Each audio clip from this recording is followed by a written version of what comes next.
हज़रत अली अलैहिस्सलाम का फरमान है, दोस्त का इम्तिहान मुसीबत में होता है, बीवी का इम्तिहान गुर्बत में होता है, मोमिन का इम्तिहान गुस्से में होता है, आँख का इम्तिहान बाजार में होता है,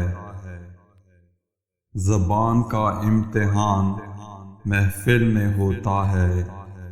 दिल का इम्तिहान इश्क में होता है, हाथ का इम्तिहान खाने में होता है और इंसान का इम्तिहान कब्र में होता है।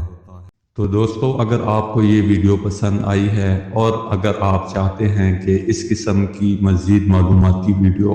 आप देखें, तो उसके लिए ज़रूरी है कि आपको हमारे चैनल को सब्सक्राइब करना पड़ेगा।